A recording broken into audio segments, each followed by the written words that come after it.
Alright, so welcome to Baking Bread with Charlie. A couple things I want to go over before we start. One is when you rise the dough, you want to do it in a nice, warm, kind of dry area.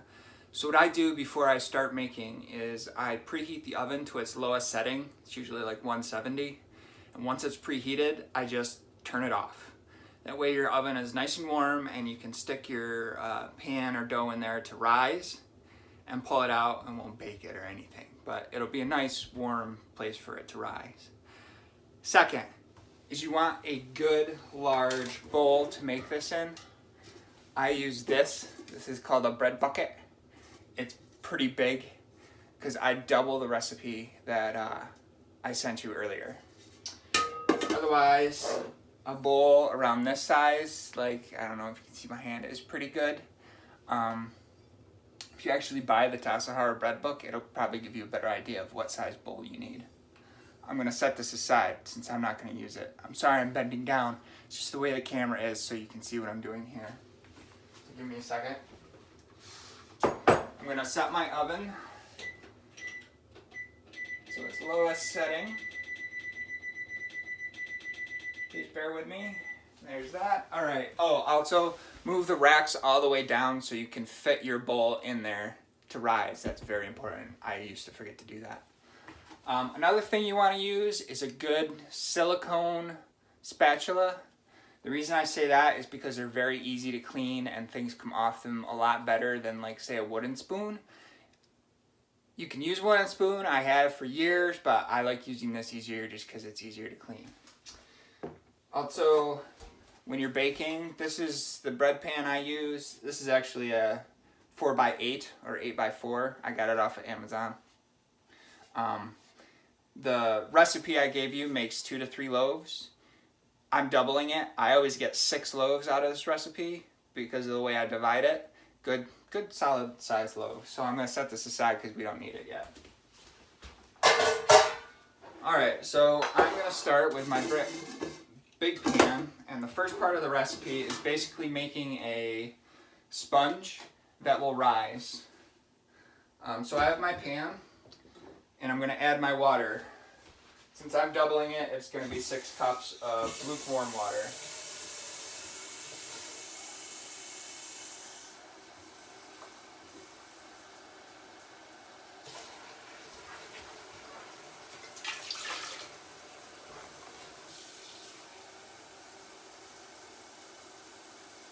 I should have background music or something going while I do this because it can get pretty boring.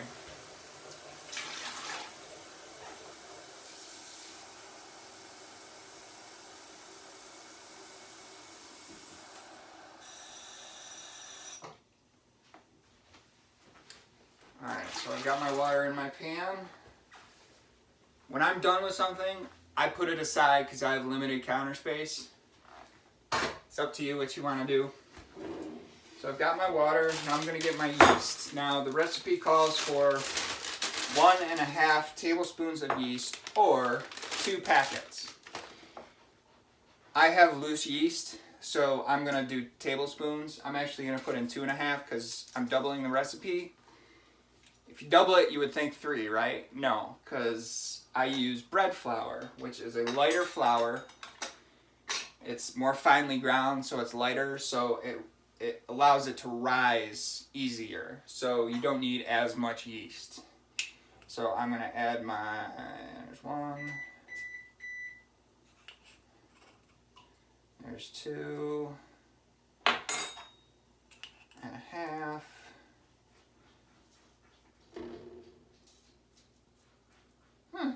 Okay. And again, I know this from experience that I only need 2.5 in here. If you're worried about it, put in the full amount.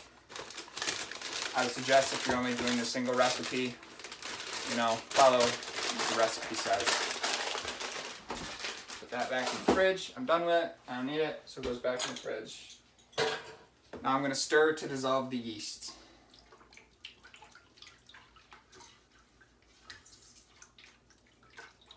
This is a pretty important step. You want to make sure you get it as dissolved as you can. It's probably going to clump up a little bit. Just keep stirring it. Try and get those clumps to disappear. Bread making's all about patience. But if you take the time to do it right, you're going to have good bread.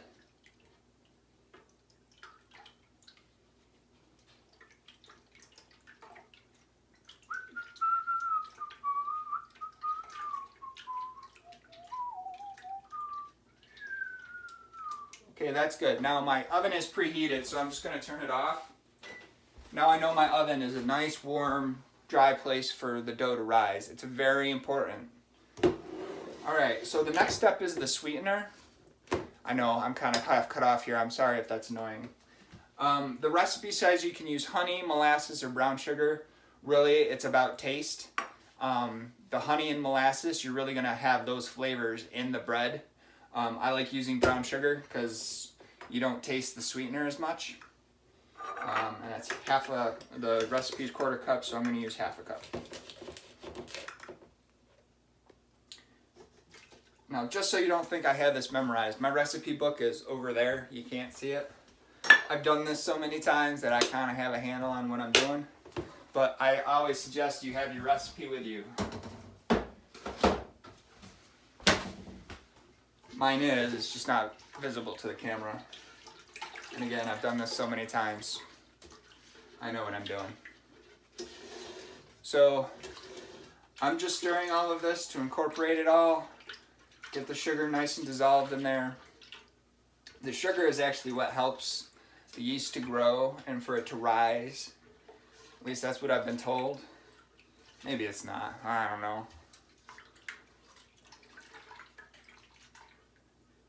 Alright, so that's pretty incorporated. So the next step in making a sponge is to add 1/2 of your flour to it. And it's important that you don't just dump the entire amount in there and stir it up. You want to add it gradually. So I do it 1 cup to 2 cups at a time. Probably should have opened this beforehand. Now, while I'm doing this, I'm gonna kind of explain to you the different types of flour. The Tassajara book says whole wheat flour, which is a good flour for nice whole wheat bread, obviously, nice dense bread. And that's kind of what the recipe was originally geared towards. Because I have Crohn's, whole wheat is too dense for me to digest, so I actually use, I don't know if you can see it, bread flour. Now this is Wegmans brand. You probably can't get Wegmans brand down there. King Arthur makes a really good bread flour. This makes a really nice, light, white bread. It's a very good sandwich bread. So I'm going to start by adding 1 cup. Now my mom, when she does that, she actually uses 2 separate types of flour. She uses whole wheat and the bread flour. And she'll do like a 3-to-1 ratio. So I'm going to stir this up in here. Our recipe for a single batch calls for 4 cups of whole wheat flour. What she does is 3 cups of whole wheat flour, 1 cup of the bread flour. And this will give you a nice hearty whole wheat loaf, but it'll be a little bit lighter. And the thing you have to be aware of is how the flour is going to affect your rise. The heavier the flour, the less it's going to rise. Okay, so you might need to let it, using whole wheat, definitely follow the times in the recipe for rising. If it says 50 minutes, leave it for 50 minutes. Since I'm using bread flour, it's a lot lighter, so it doesn't inhibit the rise as much. So I've kind of adjusted my rise times to accommodate that because I don't need to let it sit there. Well, we're talking like, recipe says 50 minutes, I let it rise for 45. So really you're only saving about 5 minutes. Now as I'm adding the flour, I'm trying to beat it in here, and the flour is going to clump. I don't know if you can see the clumps in there. That's fine. You kind of want to get it mixed, kind of not. what you're trying to do here is build up a little bit of gluten structure, so you don't really want to beat it too much. This is third cup.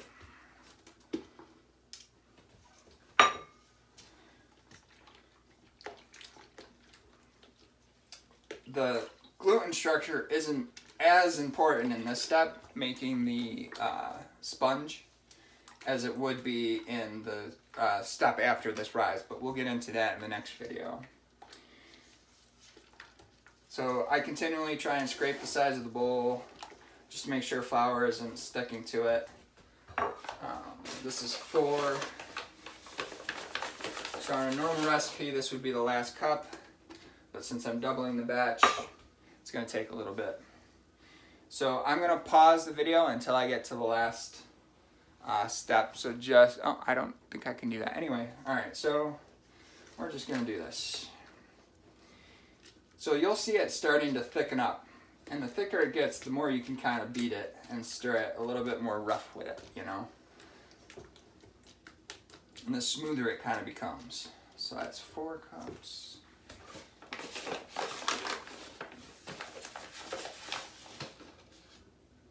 So there's 5. I'm going to add 2 this time, so this will be 6. And you know, here's the wacky thing. You see, I'm not really being too accurate with my scoops of flour. I'm not like leveling off the flour. I'm just kind of dipping in there. You know, it's just been my experience over the years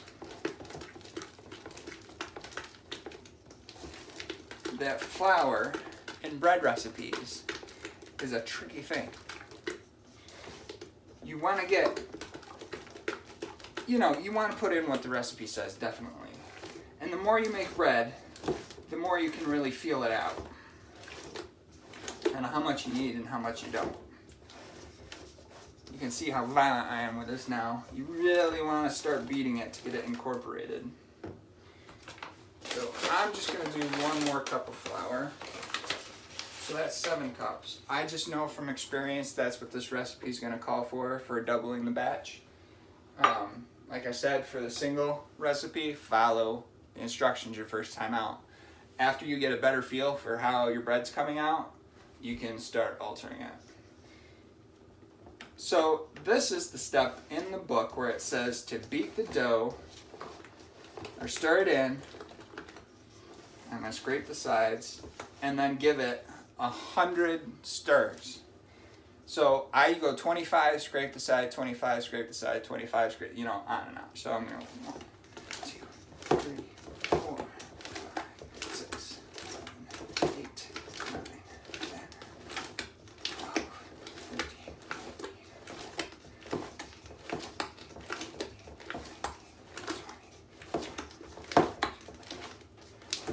20. Alright, so there's 25, so I'm going to scrape the sides of the dough. And the trick here is to really get everything incorporated. 1, 2, 3.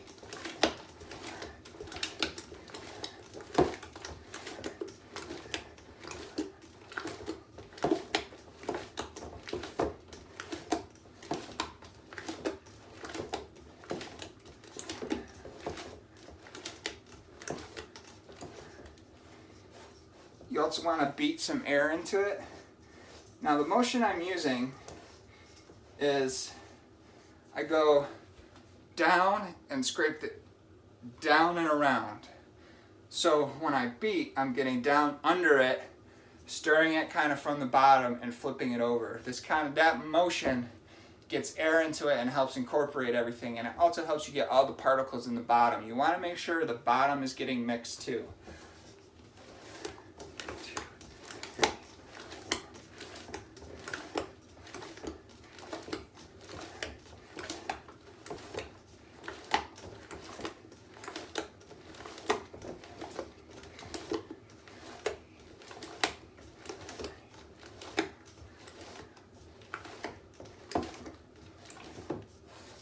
Scrape the sides. This is all about incorporating your ingredients. The more you do this, the more you'll kind of realize what your dough is doing. You'll be able to tell if you're beating it enough or not enough. Whew, this is a lot of work. Bread making is not for the faint of heart. So this is the last time. So 1, 2, 3, 4, 5, 6, 7, 8, 9, 10, 12, 13, 14, 15, 16, 17.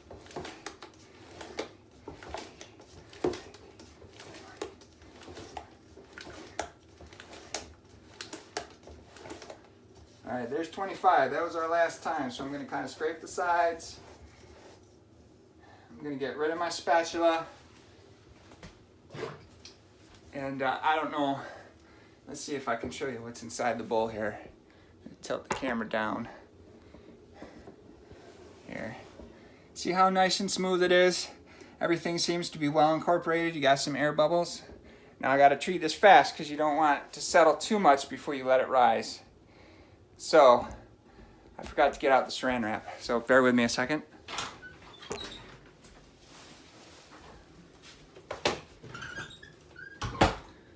So when you let this rise, you want to cover it. I used to cover it with a cloth, but it rises so much that it actually touched the cloth. And this sponge is sticky, nasty stuff, and it takes forever to get off of your cloth. So I just started putting saran wrap over it, and that seems to work really well. So I'm just going to cover it with saran wrap. Sometimes it comes up and touches, sometimes it doesn't. It doesn't have to be too tight. It doesn't have to seal it off. Just needs to be covered. So I'm going to take this and I'm going to stick it in my nice warm, dry oven.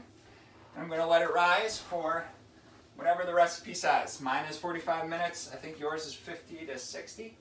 Anyway, read the recipe, see what it says for rising, and I'll see you back after it rises.